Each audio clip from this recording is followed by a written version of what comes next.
Media మిత్రులకు అందరికీ కూడా ముందుగా నా హృదయపూర్వక నమస్కారాలు.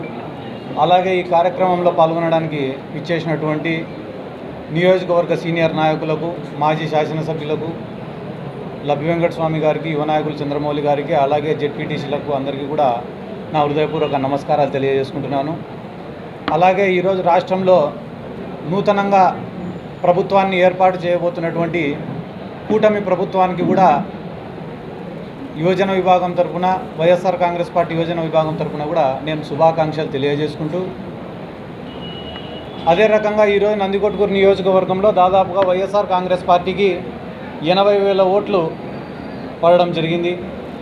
ఆ 80,000 ఓట్లు వేసి వైఎస్ఆర్ కాంగ్రెస్ పార్టీకి మద్దతు తెలిపిన ప్రతి ఒక్క ఓటర్కు కూడా ముందుగా నా ప్రత్యేక ధన్యవాదాలు, కృతజ్ఞతలు కూడా నేను తెలియజేసుకుంటున్నాను.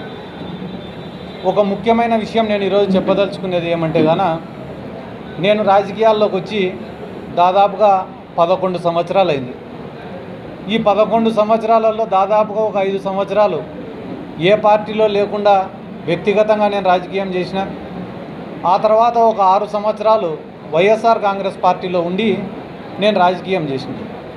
ఈ 11 సంవత్సరాలలో ఏ రోజైనా కూడా సొంత డబ్బు ఖర్చు పెట్టుకొని నేను రాజకీయం చేసినానే తప్ప ఏ రోజు రాజకీయాన్ని అడ్డం పెట్టుకొని 1 రూపాయిని ఇంటికి తీసుకొని పోయినది కూడా లేదు. ఎందుకు నేను మీకు అందరికీ ఈ మాట చెప్తున్నానంటే, నిజాయితీగా పనిచేసినాం తప్ప ఏ రోజు కూడా రాజకీయం నుండి ఏం ఆశించి రాజకీయం చేయలే. ప్రజల ప్రేమ కోరుకున్నాం, ప్రజల అభిమానం కోరుకున్నాం, ప్రజలు మమ్మల్ని ఇష్టపడాలని కోరుకొని రాజకీయం చేసినామే తప్ప ప్రజల నుంచి ఏం ఆశించి లేదా రాజకీయాల నుండి ఏం ఆశించి మేము రాజకీయం చేయలే. కాబట్టి రాజకీయాలలో గెలుపోటములు అనేటివి సర్వసాధారణం, సహజం. గెలిచిన రోజు పొంగిపోలేదు, ఈరోజు కుంగిపోయే ప్రసక్తి కూడా లేదు.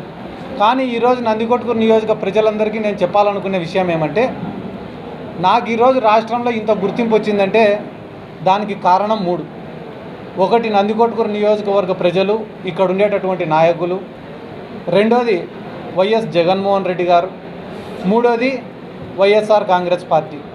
నాకు ఇంత గుర్తింపు ఇచ్చిన ఈ మూడింటి కోసం, అంటే ఒకటి నందికొట్కూరు కోసం, రెండోది జగన్మోహన్ రెడ్డి గారి కోసం, మూడోది వైఎస్ఆర్ కాంగ్రెస్ పార్టీ కోసం నా ఆఖరి శ్వాస వరకు నేను పోరాడతానని చెప్పి ఈ సందర్భంగా నేను గట్టిగా చెప్తున్నా. ఎందుకంటే నేను కూడా అనుకునేవాడిని మనసులో, చాలామంది నాయకులపై జగన్మోహన్ రెడ్డి గారికి దగ్గరగా కూర్చొని మాట్లాడుతుంటే నాకెందుకు ఈ అవకాశం రావడంలే, అంటే నేను పార్టీ కోసం కష్టపడి పనిచేస్తే జగన్మోహన్ రెడ్డి గారికి ఇంకా కొంచెం దగ్గర కావచ్చు, ఎప్పుడు కూడా ఇట్లా ఆలోచించేవాడిని.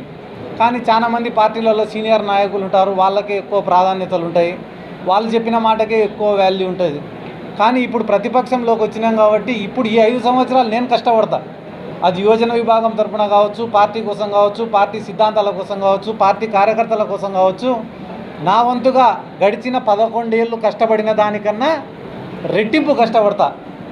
అది దేనికోసం అంటే, ఒకటి నందికొట్కూరు నియోజకవర్గానికి పనిచేయడం కోసం, ఇక్కడ ఉన్న కార్యకర్తల్ని కాపాడడం కోసం, మూడోది జగన్మోహన్ రెడ్డి గారికి దగ్గరగా ఉండి పనులు చేయడం కోసం. ఈ మూడింటి కోసం చాలా కష్టపడి పని చేస్తానని చెప్పి ఈ సందర్భంగా ప్రతి ఒక్కరికి కూడా తెలియజేసుకుంటూ, అదే రకంగా ఈరోజు రాష్ట్రంలో ఎన్నో చోట్ల వైఎస్ఆర్ కాంగ్రెస్ పార్టీ నాయకులపైన, వైఎస్ఆర్ కాంగ్రెస్ పార్టీ యోజన విభాగం నాయకులపైన తెలుగుదేశం పార్టీ వాళ్ళు దాడులు చేస్తున్నారు. ఆ దాడులను కూడా నేను తీవ్రంగా ఖండిస్తున్నా. ఎందుకంటే ఇవన్నీ మేము ఊహించనేటివి కాదు, మేము కొత్తగా చూస్తానేటివి కాదు. కానీ ఒక బాధాకరమైన విషయం ఏమరా అంటే, వైఎస్ఆర్ కాంగ్రెస్ పార్టీ అధికారంలో ఉన్నప్పుడు ఏ ఒక్క దాడి కూడా మేము చేయలేదు. ముఖ్యంగా ఈ నందికొట్కూరు నియోజకవర్గంలో మీరే చూసుకోండి, తెలుగుదేశం పార్టీ వాళ్ళపైన అక్రమ కేసులు కానీ, తెలుగుదేశం పార్టీ వాళ్ళపైన దాడులు కానీ వైఎస్ఆర్ కాంగ్రెస్ పార్టీ ఏ రోజు కూడా చేయలే. కానీ ఈరోజు అధికారంలోకి వచ్చి రాకముందే ఇక్కడ ఉన్న ప్రజలను భయపించాలా, నాయకులను భయపియాలా, వైఎస్ఆర్ కాంగ్రెస్ పార్టీ వాళ్ళను భయపియాలా, ఇక్కడ ఉన్న వ్యాపారాలన్నీ లాక్కోవాలా, కాంట్రాక్టర్లను బెదిరించాలా, జరుగుతున్న వర్కులను ఆపాలా, ఇటువంటి ఉద్దేశాలతో కొంతమంది వ్యవహరిస్తున్నారు. కాబట్టి ఇవన్నీ కూడా మంచిది కాదు, ఆ పద్ధతి మార్చుకోవాలా.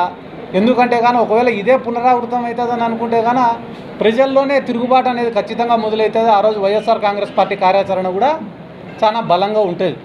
ఈరోజు ముఖ్యంగా మీకు అందరికీ మరొక ముఖ్యమైన విషయం ఏమరా తెలియజేసుకునేదంటే, నా శక్తికి మించి, నాకు ఎటువంటి ప్రోటోకాల్ లేకపోయినప్పటికీ నా శక్తికి మించి కార్యకర్తల కోసం పనిచేసిన, కార్యకర్తలను ఆదుకున్న, వైఎస్ఆర్ కాంగ్రెస్ పార్టీ కోసం పనిచేసిన. Please subscribe .news.